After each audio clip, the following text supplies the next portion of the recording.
ඊගාවට තියෙනවා අර රෙස්පෙක්චුවල් කියන අර කලින් කිව්ව එක. ඒ කියන්නේ අපි මේකට කරන වටිනාකමක් දෙන එක. හරි? රෙස්පෙක්ට් කරනවා. ගෞරවාන්විතව ඒ වැඩේ කරන එක. ඒක ඊටාම වැදගත්. ඊට පස්සේ අනිකාව උනන්දු කරන එක, කරේජ් කරනවා. එන්කරේජ් කරන්නේ නැතුව කරේජ් කරනවා. ඒ කියන්නේ මොකද්ද වෙන්නේ? වැඩක් චූටියට පොඩි දෙයක් කරත් පුතා ඔයා හොඳට කරා. ලස්සනයි. ඔයාගේ වැඩේ හොඳයි. නේද? මේ අනිකාව උනන්දු කරන එක. මේක ඊටාම වැදගත්. වැරද්දක් කරලා වුණත් අපි හිතමු ડોකියුමන්ට් එකක් කරනවා. අඩුපාඩු තියෙනවා. හැබැයි ඉස්සලා අඩුපාඩු නෙමෙයි කරන්න. ලස්සනයි හොඳයි. මෙන්න මේ ටිකත් එකතු වුණා නම් හොඳයි. ඒක ගෙදර දරුවටත් එහෙමයි. කාර්යාලවලත් එහෙමයි. කොහොමද මේක අපි උනන්දු කරන්නේ අනික් කෙනා? හරි? පොඩි දෙයක් වෙන්න පුළුවන්. දුරකථන ඇමතුමක් දෙන එක. මේ ඔෆිස් වල ඉන්න මිනිස්සෙක්ගේ මොකක් හරි කරදරයක් වුණාම මෙයා කරන එක අපි දැන් උපන් දින සැමරුම් දාන්න කියලා තියෙනවා. හරි ජීවන්ත සට දැම්මද අද උදේ? ඔව්. මෙයාගේ ඩේටාබේස් එකේ හිටපු ගමන් කට්ටිය නැහැ. නේද? කට්ටිය ඇතුල් කරන්න ඕනේ. එයාගේ වරදක් නෙමෙයි අනික් අය ඇතුල් කරන්න ඕනේ. අද ජීවන්ත සගේ උපන් දිනේ මාත් දන්නේ මේ දැන්. හරි? එතකොට දන්නේ? ඔව්. හරි වටිනවා කෝල් එකක් දීලා ඒක Tamanට දැනෙනවා. Taman වටිනා කෙනෙක් කියලා අනිකා දැනගන්න එක. නේ? පොඩි දෙයක් වෙන්න පුළුවන්. හරි? දෙමව්පිය අසනීප වෙලා සහෝදරයෙක් අසනීප වෙලා නිලධාරියට අසනීප වෙලා මලගයක් නම්. හරි? එතකොට මේ මම එක සැරයක් ඔය ඇමරිකාවේ ඉන්න වෙලාවක මේ ප්‍රෝග්‍රෑම් එකට ගියා අපි මේකක් බලන්න. මොකද සෙමෙට්‍රි එකක්. ඒ සෙමෙට්‍රි එකේ කවදදෝ ඉඳන් මැරිච්ච මේ සෝල්ජර්ස්ලාගේ මේවා තියෙන්නේ ඔක්කොම ස්ටැචුස් හදලා. ඒ කොයි වෙලාවෙත් මාච් එක ගිහින් මාරු වෙනවා. පැයෙන් පැයට මාරු වෙනවා. ඉතින් එදා ඉඳන් වෙන එකල්ලෝ. ඊට පස්සේ මම එතනින් ඇහුවා ඇයි එහෙම එකක් කරන්න කියලා. ඉන්න සෝල්ජර්ස්ලා එන්කරේජ් කරා. මේ කරේජ් කරා. ඒ කියන්නේ මොටිවේට් කරන්න ඉන්න අය අපිත් මැරුණ දවසක මෙහෙම තමයි වාගේ එකක් වෙනවනේ. ඒක මාර රෙස්පෙක්ට් කරනවා. ඒ කියන්නේ ඩියුටි මාරු වෙන තැන හරි ලස්සනයි. විනාඩි 10ක විතර මාරුවක් තියෙන. විනාඩි 50ක විතර තමයි ඉන්න තියෙන්නේ. ඉච්චර හිතනවා.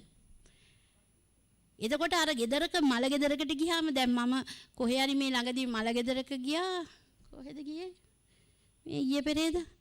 බැනර් එකක්වත් නැහැ අපේ පළාත් සභාවේ. එහෙම වෙන්න බෑ. ඒවා හැදෙන්න ඕනේ. ඒ මිනිස්සයාට ඒව තමයි සමාජයේ ඇතුලේ මිනිස්සෙකුට එන වටිනාකම්. ඒක අපිට එච්චර ඔළුවට එන්නේ නැහැ. හැබැයි ඒ පවුලේ අයට මෙයා වැඩ කරලා තියෙන්නේ මෙහෙම වෙලා තියෙන්නේ ගෞරවය කියන එක දෙන විදි ගොඩාක් කල්චරලි අපිට තියෙනවා. හරි? ඒක නිසා බලන්න. අනික කෝපරේටිව් සමෝපකාරය කියන එක. සමෝපකාරය, පරෝපකාරය, සහජීවනය මේවා තියෙනවා. ඒ කියන්නේ වෙල්ෆෙයාර් තියෙනවා, විවිධ දේවල් අපේ තියෙන ඒවා තියෙනවා. හැබැයි තිබ්බට අපි ගොඩක් අය ජීවිතේ කාර්යබහුල කරගෙන තියෙනවා. ඒ කියන්නේ අපි විසින් කාර්යබහුල කරගෙන තියෙනවා. හරියට ප්ලෑන් කරන්නේ නැති හින්දා අර ඒ වෙලාවට ඒ දේ කරන්නේ නැතුව හැම වෙලේම මගේ අර කවි පොතක් තියෙනවා ගමේ ගියාද නැහැ. ෆිල්ම් එකක් බැලුවද නැහැ. නවල් එකක් කියවද නැහැ. ඔහොම ප්‍රශ්න 20ක් විතර අහනවා. ඒතකොට නැහැ. ඇයි වැඩ මොනවද කරපු වැඩ කිව්වම කියන්න වැඩකුත් නැහැ. දැන් වැඩ කිව්වට එහෙම පැහැදිලි කරලා දෙන්න වැඩකුත් නැහැ. ඒක නිසා අපි හැම වෙලේම බලන්න ඕනේ මේ සාමූහිකත්වයේ කියන දේ පුළුවන් තරම්. මොකද එතකොට තමයි ප්‍රොඩක්ටිව් වෙන්නේ. හැමෝම සතුටෙන් ඉන්නකොට අපේ උපරිමය කරනවනේ. අකමැත්තෙන් කොච්චර වුණත් හිත සතුටු නැත්තම් නේද? මොනවා හරි කරදරයක ඉන්නවා නම් එපා වෙන ප්‍රමාණය වැඩි. ඒක වෙන්න බෑ. රාජ්‍ය සේවයේ අපි අවුරුද්දක් දෙකක් වැඩ කරනවා නම් ඕක කමන්නේ නැහැ කියයි. මේ අවුරුදු 30ක් විතර එක්කෙනෙක් වැඩ කරනවනේ. එතකොට ඒ කාලේ කොහොමද සතුටෙන් ඉන්නේ කියන එක කෝපරේටිව් කියන එක ඊටාම වැදගත්. ඩෙඩිකේටඩ්. කලිනුත් එක්තරා විදිහක අපි කතා කරා මේකට තියෙන කැපකිරීම. කැපකිරීමක් වෙන්න ඕනේ. මේ රස්සාව නැති වුණා නම් මට මොකද වෙන්නේ කියලා හිතන්න ඕනේ. එතකොට අර ඒ වගකීම් දරන්න ඒ වෙනුවෙන් යොමු වෙන්න කැපකරන්න ආස හිතෙනවා. හරි? ඊට පස්සේ ගෞරවාන්විත බව, honorable ගෞරවනීය සේවයක් විදිහට අපි මේක කරන එක වැටුපකුත් ලබලා නේද? කොහොමද ගෞරවාන්විතව ඒක කරන්නේ? අපි පාවිච්චි කරන වචන, අපි ලියුමක් ලිව්වත් දැන් ඉස්සර නම් 1972 ආයතන සංග්‍රහය බැලුවොත් ඒකේ ආදර්ශ ලිපිය තියෙන්නේ මෙයට යටත් සේවක කියලා. මෙයට යටත් සේවක. හරි. ඒ කියන්නේ යටත් සේවකයෙක් අපි අපේ රටේ ජනතාවට. එහෙම තමයි ලියලා තියෙන්නේ. ඒක පසු කාලිනව වෙනස් වෙනවා. ඊගාවට අපිට තියෙන දැන් මේකේ අපි අර පවත්වාගෙන යන කෙනෙක්. ඒ කියන්නේ අපි හිතමුකෝ එක්කෙනෙක් නෑ ඔෆිස් එකේ. හැබැයි මෙහි පළාත් සභාවේ ඒක හොඳටම තියෙනවා. මේ එක්කෙනෙක් නෑ කියලා ඒ වැඩේ කරන්න නැතුව ඉන්නේ. කවුරු හරි කරනවා. ඒක සෙනසුරාදා, ඉරිදා, පෝය දින කවදා වුණත් මම ඒ අත්දැකීම විඳලා තියෙනවා. ඕගොල්ලෝ කියන්නේ අද සෙනසුරාදා, අද ඉරිදා. අපි ගොඩක් මේ මාස 7 ඇතුලේ මම දැන් ඇවිල්ලා මාස 7ක් මේ 7 ඇතුලේ ඕන තරම් මට කතා කරන්න වෙලා තියෙනවා මෙන්න මේක ටක් ගාලා ලියුම හදන්න ඕන කියලා කියන්නේ. කිසිම වෙලාවක එහෙම වෙලා නැහැ. ඒක අපි පවත්වාගෙන යන්න ඕනේ. තව දුරටත් ඒක බලනවා. පොසිටිව් හිතන එක. ධනාත්මකව. ඒක ලොකු වර්ක් එතික් එකක්. අනේ කරන්න බෑ කොච්චර කරන්න දණේ කරලා ඉවරයක් නැහැ මේ මොකද්ද වාගේ අපිට එහෙම වෙන්න බෑ. හරි. එහෙම වෙන ඕන වෙලාවක ඕගොල්ලන්ට කතා කරන්න පුළුවන් තමන්ගේ අමාත්‍යාංශ ලේකම්වරුන්ට නියෝජ්‍ය ප්‍රධානලකට මටත් කතා කරන්න පුළුවන්. තමන්ට වැඩක් අමාරු නම් ඒක දරා ගන්න බැරි නම් අපිට කියන්න ඕනේ. අපි අහනවා. ඒවට විසඳුම් තියෙනවා. හරි. ඊට පස්සේ accountable වෙන. වගවීම කියන එක. ඒකත් ඕගොල්ලෝ තුල තියෙනවා. හැබැයි මේ වැඩි වර්ධනය කරගන්න ඕනේ. වගකීමට එහාගේ responsibility එකට එහාගේ වගවීම තිබ්බොත් තමයි අපිට ප්‍රගතියක් පෙන්වන්න පුළුවන්. දිට්ඨා තියෙද්දි ඉතිහාසයේ පළවෙනි වතාවට ආදායම් වැඩි කරා ඕගොල්ලෝ එකතු වෙලා. ඒක එකතු වෙලා හැදුවා විතරක් නෙවෙයි ඒක සංඛ්‍යා ලේඛන වලට අරගෙන අපේ නියෝජ්‍ය ප්‍රධාන ලේකම් මුල්ලි ඒක ලස්සනට ඩොකියුමන්ට් කරලා අනික් අයටත් පෙන්නලා ඕගොල්ලෝ එකතු වෙලා මේක කරා කියන්නේ. එතකොට ඒවා accountable තමයි. වග වෙනේම තමයි. හරි. ambition එකක් තියෙන්න ඕන. තමන්ගේ රාජ්‍ය සේවයේ ambition එකක් තියෙන්න. මොකක්ද ambition එක? මොකක්ද ambition එක? දැන් මම මේ පළාතට එනකොට මගේ ඔළුවේ තිබුණේ පළාත ගැන කියෙව්වා. මෙහෙම පළාතක් මෙහෙම පළාතක් මගේ ඔළුවට ආවා. මම මෙහින් යන දවසක මේක හිටපු තැනට වැඩිය දශමයක් හරි උඩට ගේන්න ඕන. ඒ නිසා ඔයගොල්ලන්ට ස්ලෝගන් එකකුත් අපි කිව්වා ඌව එකට කියලා. හැබැයි ගොඩක් දේවල් වලදී අපි දකිනවා එතෙන්ද ළඟා වෙමින් ඉන්නවා. මොනවා හරි දේවල් බලපුවම එතන ඉතින් මේක හරියට අපෙන් ડોකියුමන්ට් එකක් කවුරු හරි ඉල්ලුවොත් එහෙම අපි හිතමුකෝ ජනාධිපති ලේකම් කාර්යාලයෙන් අගමැති ලේකම් කාර්යාලයෙන් අපේ මුදල් කමිෂන් එකෙන් ඉල්ලපුවාම අපි ඉස්සරෝ මේක යවන්න සිහි කැඳවීමක් එනකන් ඉන්නේ නැතුව ඒක ඔළුවේ තියාගන්න අපි ඉස්සරෝම මේක කරනවා අපේ පළාත් සභාවට සිහි කැඳවීමක් එන්නේ නැති විදිහට ඉල්ලන දේ ඉල්ලපු වෙලාවේ ඊටත් කලින් අපි දෙනවා ඒ විනයක් අපිට හදාගන්න ඇම්බිෂන් එක ඒ පොඩි ඇම්බිෂන් එකේ ඉඳන් අපි අමාත්‍යාංශ ලෙවල් එකට ආපුවාම අපිට ගොඩක් දේවල් අපේ අමාත්‍යාංශවල කරන්න පුළුවන්. දැන් මාර්ග අමාත්‍යාංශයට විශාල වගකීමක් තියෙනවා මේ අවුරුද්දේ. දිට්ඨ වලින් විතරක් මං හිතන්නේ මිලියන 4000ක් ඇවිල්ලා තියෙනවා දිට්ඨ වලින් විතරක්. තවත් ඉස්සරහට එන්න තියෙනවා. අපේ මිලියන 13000ක් විතර ප්‍රමාණයක් අපේ පළාත් සභාව යථා තත්ත්වයට ගේන්න අවශ්‍යයි. එතකොට මේ අවුරුද්ද වෙන් වෙච්ච ප්‍රතිපාදනයි දිට්ඨ වලේවයි මේ දේවල් ගත්තාම ලොකු වගකීමක්. හැබැයි කරනවා. නේද? අපි දිට්ඨවල සාමාන්‍ය ජන ජීවිතයට ගෙන්න අපේ සියලුම දෙනා එකතු වෙලා දේශපාලන අධිකාරිය අපේ ගරු ආණ්ඩුකාරතුමා මේ ඔක්කොම එක පොදියට එකතු වෙලා ජනතාවත් එක්ක දේශපාලන අධිකාරියත් එක්ක මේ දෙක කළා. හැබැයි අපිට ඇම්බිෂන් එකක් තිබ්බා අපි මේක කරනවා කියලා. අපේ මයියංගනේ රෝහල වැහුණ ගම් වතුරත් එක්ක අඩු ගානේ දවස් 3-4කින්වත් විවෘත කරන්න ඕනේ කිව්වා. අපි දවස් 2කින් අපේ සෞඛ්‍ය ලේකම්තුමා, පළාත් සෞඛ්‍ය අධ්‍යක්ෂකතුමා, ප්‍රාදේශීය සෞඛ්‍ය මේ වෛද්‍යවරු, රෝහලේ වෛද්‍ය කාර්ය මණ්ඩලයේ ත්‍රිවිධ හමුදාව, පොලිසිය මේ ඔක්කොම එකතු වෙලා දවස් 2කින් විවෘත කරා. මයියංගනේ රෝහල. ඒවා තමයි අර ඇම්බිෂන් එක. හැම වෙලේම තමන් තනියමයි ආයතන වශයෙන්ුයි, අමාත්‍යාංශ වශයෙන්ුයි, පළාත වශයෙන්ුයි අපිට තියෙන ඇම්බිෂන් එක. ඒක works ethics. තමන්ගේ පෞද්ගලික ජීවිතේට තියෙන ඇම්බිෂන් එක. දරුවෝ සම්බන්ධයෙන්, පවුල සම්බන්ධයෙන් මම ගයක් හදනවා, වාහනයක් ගන්නවා, මෙහෙම එක එක ඇම්බිෂන් තියෙනවනේ එක එක්කෙනාගේ මට්ටමට. නේද? ඒක ඊට පස්සේ ප්‍රොඩක්ටිව් කියන එක අපි කතා කරා. අනික විශේෂයෙන්ම සාධාරණ විදිහට වැඩ කරන එක අපි කියන්නේ හරිම ෆෙයායා කියලා කියන්නේ. හරිම සාධාරණ විදිහට වැඩ කරන එක. ඒ කියන්නේ අපි ගාවට සේවාලාභීන් 10 දෙනෙක් ඉන්නවනම් 10 දෙනාටම අපි එක විදිහට ඉක්විලිටි and ඉක්විටි කියන කාරණේ. සමානාත්මතාවය හා සමරූපීතාවය බලාගෙන ඉන්න කෙනාට තේරෙනවා. එයාට වැඩිපුර සැලකුවා, මෙයාට වැඩිපුර සැලකුවා නෑ. කාටත් එක විදිහ තමයි කියන එක දැනෙන එක. ඒක ඊටාම වැදගත් කාරණයක්. ඊගාවට මේව අපි ඉතිකලි වැඩ කරනකොට අපිට තියෙනවා අපිව සන්නද්ධ කරන කරුණු 5. මේක ආයතන සංග්‍රහයේ තියෙනවා. පළවෙනි එක හිමිකම්. අපේ වැටුප හිමිකමක් නේද? වැටුප හිමිකම කියන්නේ රයිට් එක. ඒක රයිට් එක. අයිතිවාසිකම් තියෙනවා. මත ප්‍රකාශ කිරීමේ අයිතිවාසිකම, සේවය කරන්න අයිතිවාසිකම, රටේ ඕනෑම ප්‍රදේශයක සේවය කරන්න හැකියකම, භාෂණයේ හැකියාව, දැන් අපිට නැති වුණාට අනික් අයට දේශපාලන අයිතිවාසිකම්, රැස්වීමේ අයිතිවාසිකම්, විවිධ සීමාවන් ඔස්සේ අයිතිවාසිකම් තියෙනවා. රාජ්‍ය නිලධාරියාට විවිධ අයිතිවාසිකම් තියෙනවා. ඊට පස්සේ අනුග්‍රහ තියෙනවා. අපිට ණය දෙනවා, සහන ක්‍රම වලට විවිධ අනුග්‍රහ තියෙනවනේ නේද? ක්වාටර්ස් තියෙනවා. දැන් රාජ්‍ය සේවයේ මධ්‍යම රජයේ තියෙන නිවාඩු නිකේතන, හොලිඩේ බංගලෝස් තියෙනවනේ, නුවරඑළිය, දියතලාව, බණ්ඩාරවෙල ඔයගේ තියෙනවා. විවිධ අනුග්‍රහ දෙනවා. ඊට පස්සේ ඉන්ෂුරන්ස් තියෙනවා. මොකක්ද ඒකට කියන්නේ? අග්‍රහාර. විවිධ අනුග්‍රහ අපිට තියෙනවා. ඊගාට වරප්‍රසාද. අර කලින් කිව්වේ නිවාඩු කියන්නේ වරප්‍රසාදයක් කියලා. ඒ වගේ වරප්‍රසාද දෙනවා. ප්‍රතිලාභ.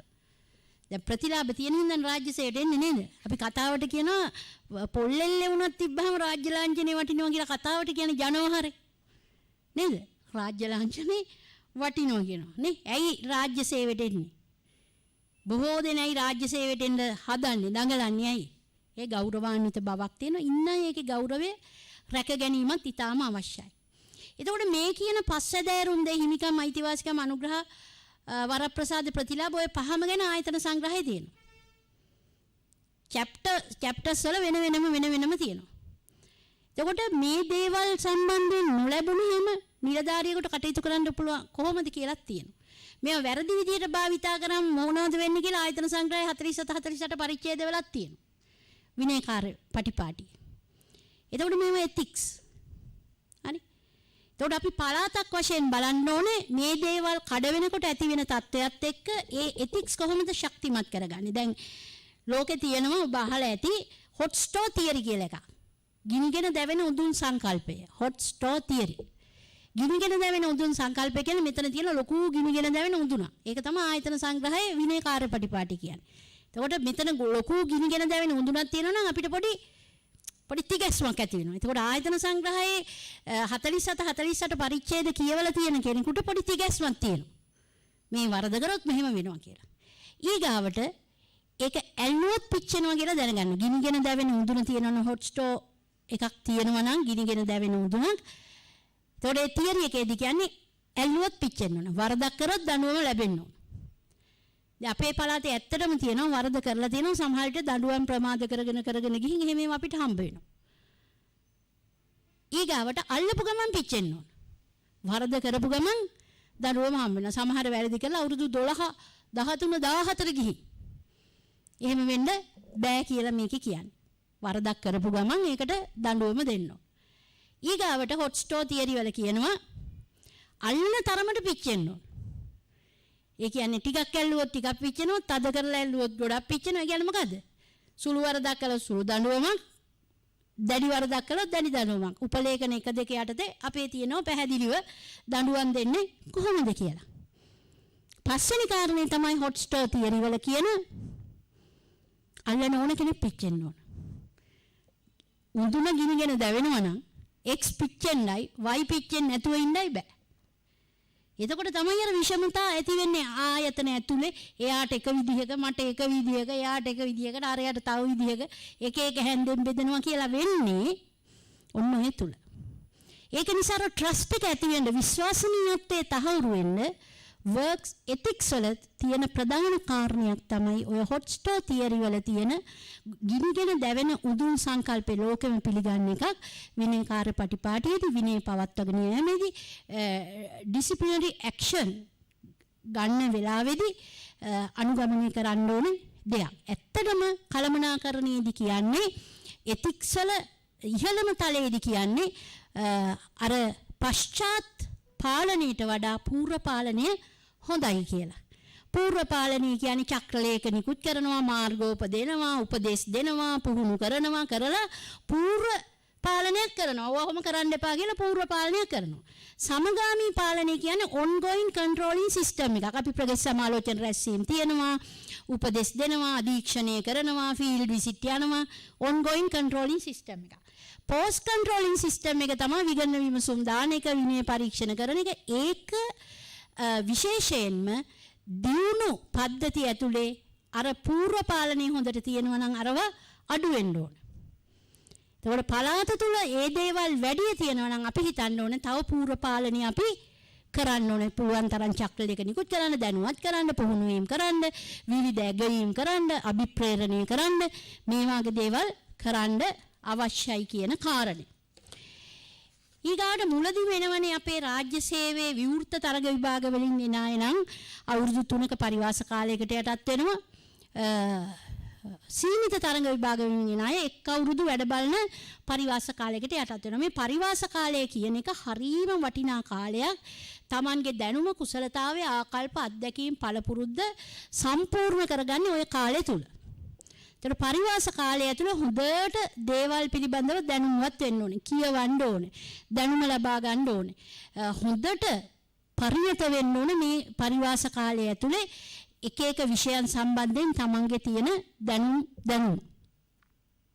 ඒ දැනුම අත්පත් කරලා දෙන්නත් පරිවාස කාලය තුළ අපේ පිරිස් පුහුණු වංශය වාගේ පුහුණු ලබා දෙන්න ඕනේ විවිධාකාරයට. අර සාම්ප්‍රදායික පුහුණු වලින්ම ඔබට ගිහින් අපි දැනුත් මේ වැඩසටහනට එන්න කලිනුත් කතා කරේ විවිධ මාර්ග වලින් අපේ නිලධාරීන් දැනුවත් කරන්න ඕනේ.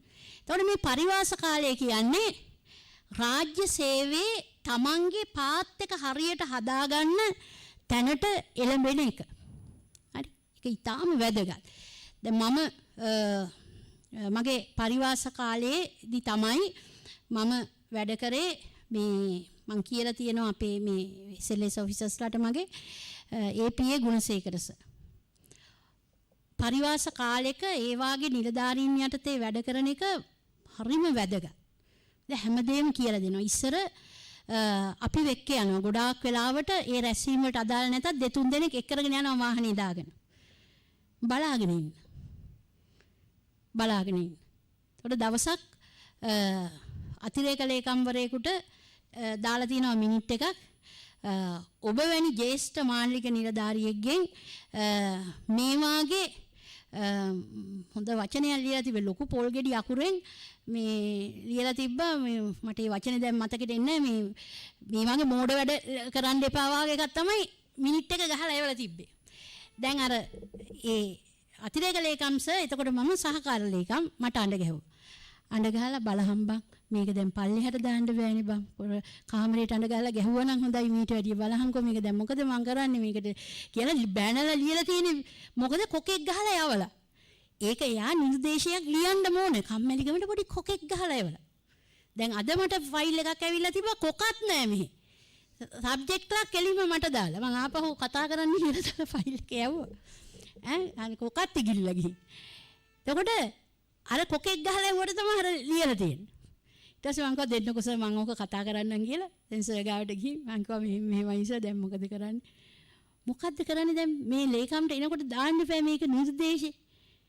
මේක මේව කරන්න ලියන්න මෙහෙම කරන්න කියලා. ඊට පස්සේ මං කිව්වා කමන්නේ නැහැ සර් මං ආපහු නිර්දේශේ ලියවලා ගේන්නම්. ලියන්නේ කොහොමද දැන් මම මීට් එක දැන් ලාලානේ තියෙන්නේ.